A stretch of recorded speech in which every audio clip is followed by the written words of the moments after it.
What's up, everybody? Welcome back to the channel, and today my top 10 survival knives. If I had to go survive on alone or out in the wilderness, out of these top 10 knives, I'd be picking from one of these, right? So to start it off, we're going to start from smallest to largest, like a freshman in their first semester. Jesus. All right. All right, to first start it off, I know everybody's going to be like, Jesus, really? Come on, Red. But the first knife I'm going to talk about is my Leatherman Free P4. I mean, there have been a bunch of guys on Alone who have brought a Leatherman and survived. Hell, Les Stroud says the Leatherman's the best tool. And that dude's my idol, man. That's Survivor Man, for hell's sake. We gotta take him into consideration. So with that said, there's a bunch of versatility you get from pliers, and specifically these, I've carried these every day for work, for outdoors use. They're always on my hip. If you run into me in public, guess what? I got it on me. This thing holds up great. It's a great survival option, and it's like everybody says, in a survival situation, the best knife you can ever have is the one that's on you. This is a whole lot easier to carry on your person every day than this big old hunk of shit. Don't worry, we're getting to it. We're getting to it. I know I'm just teasing you guys. I'm just showing you all these fun little things. You gotta wait. You gotta wait till the end of the video. All right. First off, Leatherman Free P4. Any of the Leathermans are awesome. I just love that this is able to open and everything is accessible with one hand, whether I want to get to my knife or my screwdriver, my flat, or my Phillips. It's all accessible one-handed. It's a heavy son of a bitch, but it holds up to the test. And if I'm going to survive, I'll definitely take this with me. Second up on the list, on the smallest end of the fixed blade knives, I know the rest is going to be fixed blades, is my Winkler Huntsman. I have fallen in love with this knife. I love it. Like Winkler, you knocked it out of the park with this one. I'd like to get some more to review. You can see the wear and tear on this thing is insane. I ended up doing my own little clip system. This was set up kind of like a inside the pants or pocket carry knife. That's not really my style. I like on the belt. So I have it crisscrossed applesauced so I can carry it scout carry if I really want to be incognito, or I can hurry and carry it on my belt like this. And it's a little, it's just a little knife, guys, and it has held up to the test. I'm going to be doing a destruction test on this. But oh my god, this is a beautiful knife. Come on, focus in on this thing. It is beautiful. Now, can't scrape a ferro rod. That's not great. But for what you've got, this thing is awesome. And I would definitely survive with this knife. Maybe not as much as the other ones we're going to get to, but we're getting to that. Stay with me now. Stay with me now. But altogether, this is such a great knife. I love this little Winkler Huntsman. And I'd definitely use this as a survival knife. Next off, you know I had to bring it up in a video. It's my LT Wright knife. I mean, I think this one's called the Patriot. Winkler, you're going to hate me for this. I keep messing up your names and everything. I know, I'm horrible with names. My name's Red, okay? I can't even remember my own name, so I just call myself Red. You know what I mean? But this knife altogether, for a bushcrafting sense and survival, can't beat it. Can't beat it at all. 90-degree spine, oh, just showers everything when you hit a ferro rod. I mean, I can start a fire with this, no problem, no hesitation. Do have to keep it oiled and cleaned, because it will corrode on you. But the micarta handle's super grippy in wet, cold environments. The grip is super comfortable for long use. I could skin an elk with this thing. I'd have to sharpen it, but I know I could do it. Holds up great. I've done batoning with this. It's a full tang blade. All of these are full tang. If you're trying to survive with something that's not full tang, good luck. This is a great option, great bushcraft video. I have a full review on this knife on the channel. Go watch it if you're super interested in this LT Wright knife. It is awesome.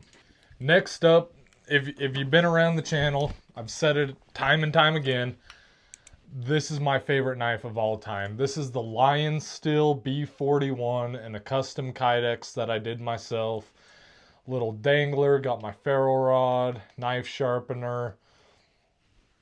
Love this thing. The B41, this knife has been with me for years and years. It's been across the country with me from the East Coast down south to the West Coast. It's seen it all. It's done it all. I've batoned, I've skinned, I've hunted, I've done everything I possibly can with this knife. And it just keeps asking for more. It is a beautiful, beautiful knife. Holds an edge like no other. Tougher than a box of rocks on a Sunday. This thing just asks for more. Super comfortable in the hand. Easy to carry. Easy to conceal. It's something I've EDC'd for a year straight. I EDC'd this knife every single day. And I mean, for how much use I've put on this thing, you really can't tell. I mean, it still holds up with all of my other knives, and it's seen the most mileage for sure. I mean, this thing has held up to it all. I'm going to be doing, I know I keep promising a full video on this knife. I'm getting to it. I know. I got a bunch of things cooking. But this knife, if you're going out into the mountains and all you have is this knife, I wouldn't be worried for a second. All right? It's just a simple, good, versatile tool. Now, the spine is rounded over. Don't love that, except for it's super comfortable. And they give you a 90-degree spine down here on the bottom to stripe your ferro rod. Not as easy as using the spine, but still usable, and I've done it and it works.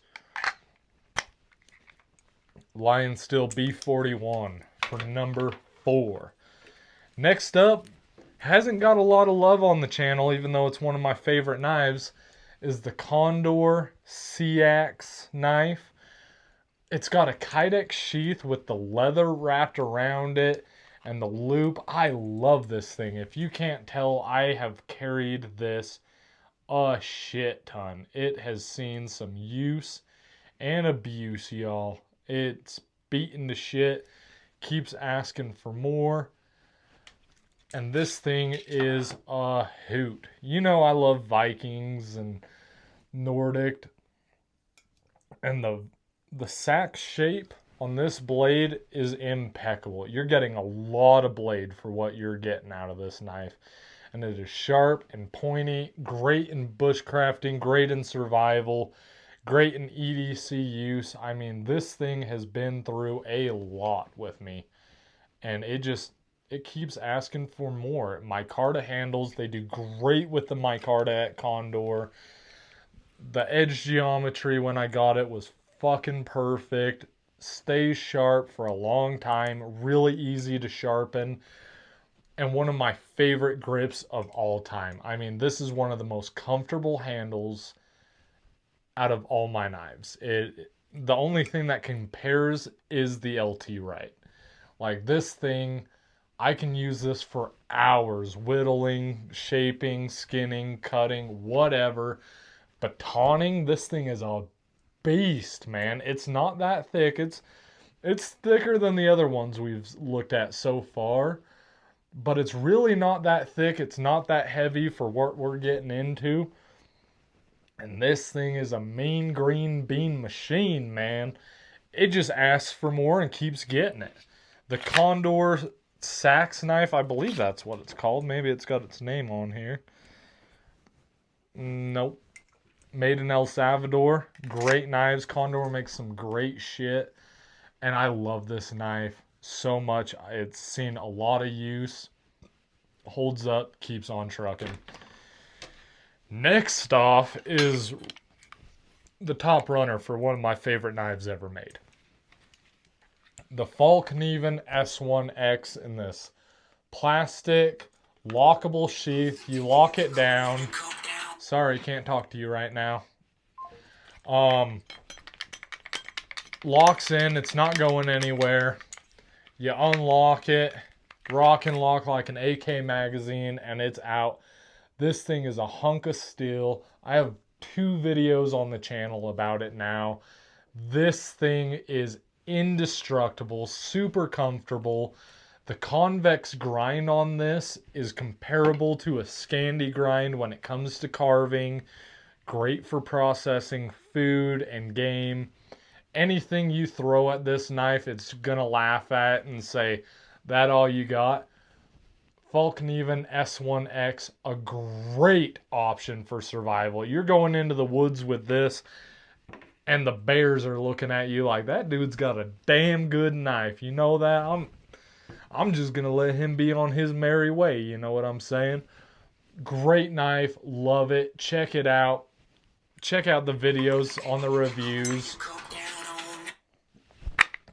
They're absolutely awesome. All right, and next up on the list, you guys know I had to talk about it. The Tops b.o.b.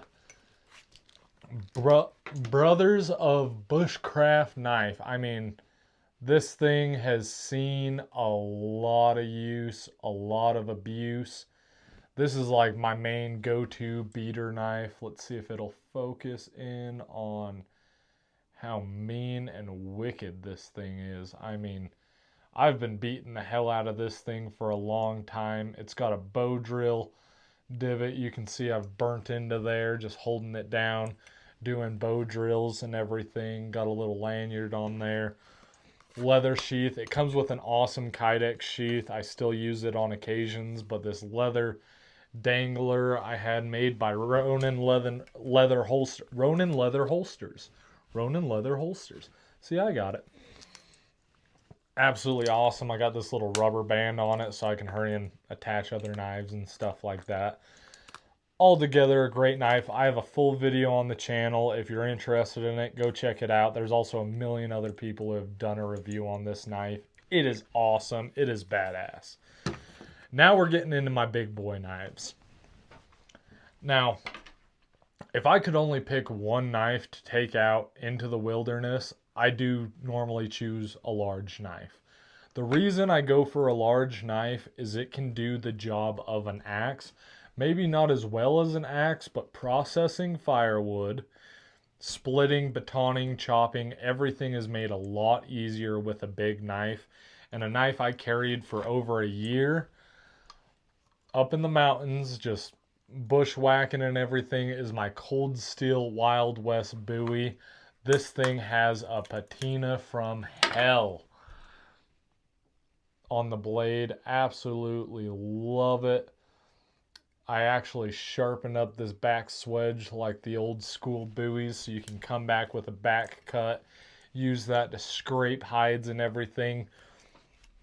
The Bowie knife design lends itself to having a lot more weight right here for chopping. Feels comfortable in the hand. Your hand's not going anywhere. I've kind of contoured the handle a little bit more, burned in a little bear paw right there into the wood, but contoured and rounded it out. It was a little blocky and chunky when I first got it.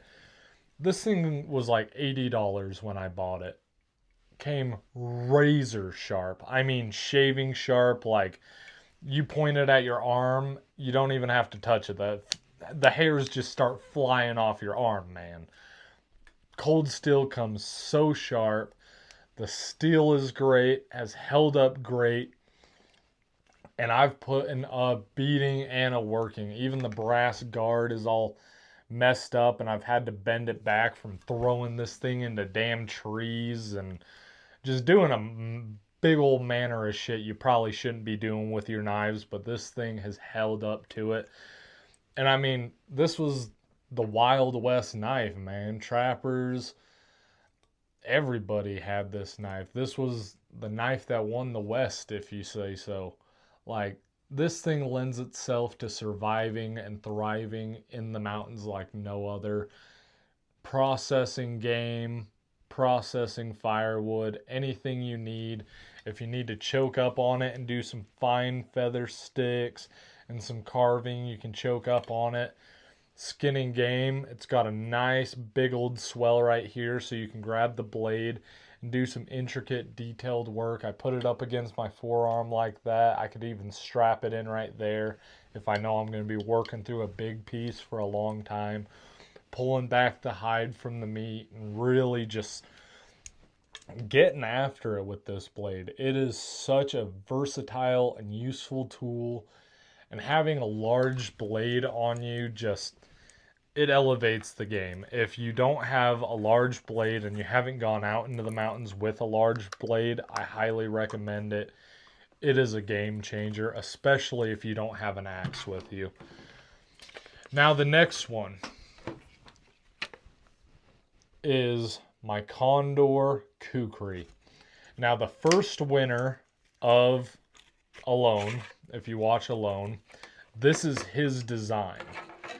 He brought a Condor Kukri on Alone and survived and won with the Condor Kukri. Went to Condor, said, hey, I love your Kukri. Let me make my own design. And that is this big boy right here. It's got micarta handles. I ended up doing a leather wrap around the swell just to hold my hand in a little bit more. And it's got this nice striking pommel, so you can really fucking hammer with it. That's one of the big changes he added when he designed this. And Kukris, if you don't know the history of Kukris and the Gurkhas, go check it out. There's a bunch of videos. I'll probably end up making one at some point. The Kukri is such a wickedly cool blade. Now, it's not my favorite go-to. I think it's just a preference thing. I know some people who love the Kukri. It's their favorite knife in the whole world. And I understand why, I really do. But for some reason, it doesn't get my tingles up as it should. Even though this thing is sweet. You got this swell. And you can choke up right here for doing your notches and your fine work. All the weight at the forward makes this thing the best chopper in the entire lineup. This thing will eat through a tree, man. Batoning, it's really great for batoning. You just put it on the block of wood, hammer it down. Super easy, super thick. This thing's indestructible and so great. I have not done any game processing or anything, but I've heard that it's great for that. I've done a lot with this. The tip's still got some burn marks and some ashes on it, if you can see that. Doing a hole with it would kind of be weird, but I'm sure I could find a way. I probably have. And the kydex sheath that it comes with, I mean, it's awesome. You got this loop right here to attach it to your belt. He has a video on his channel. He actually carries it crossbody like this. And he shows up how he sets it up and everything. Super cool. Great kydex, drain hole at the bottom. Great knife all around. Now my top go-to knife, man. I know this thing's getting long. If you stuck around to the end, you're a real one, man. I appreciate the ever-loving hell out of you. And this knife has, I'm not shitting you, saved my life and got me out of so many scrapes. It's in my truck or my side-by-side every time I go out because I know I can depend and survive on this thing. And this is the SE Hungalis. Now, if you're familiar with the SE Hungalis, you're going to say that looks a lot different than the videos and everything and the pictures I've seen. Yeah, I've broken the tip on this twice. What's awesome about SE is if I send this to them, they'll send me a brand new one. No questions asked. But I love this thing, so I just keep regrinding and reshaping it and reusing it. I'll use it till it's got that much blade on it, and I'll use it as a cheese knife at dinner. You know what I mean? The coating that they put off is almost completely worn off. It's almost completely gone.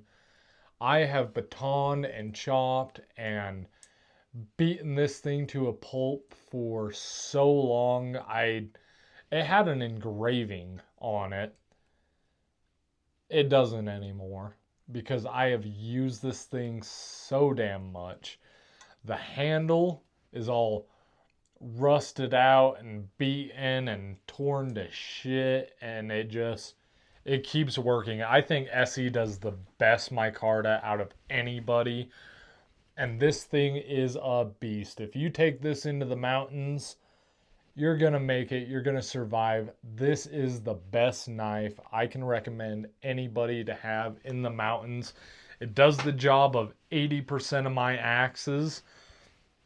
It does the job better than any of my knives. I can choke up on it like I was showing, do some skinning and processing. I can really get up and do some fine detail work. And for the swinging and for the self-defense, if a bear charges me, if a moose charges me, and I got this thing in my hand, I might be dead, but I'm taking that bitch with me. You know what I'm saying? I love this thing. Awesome Kydex sheath. It's got this retention nut so you can make it tighter or looser or what have you. And it comes with a piece to attach to your belt. I said the hell with that. I just have this little leather loop. Hang it on my backpack, hang it on my belt. I throw this in my truck. This is my go-to survival knife out of all of them. Any of the options are great. Like I said before, the best knife to have on you in a survival situation is the one you have on you. I know I messed that up. But if I could pick any knife to have on me in a survival situation, it'd be this big old SE Hungerless. Hey guys, thanks for watching the video. Go get lost, find a way. See you in the next one. Peace.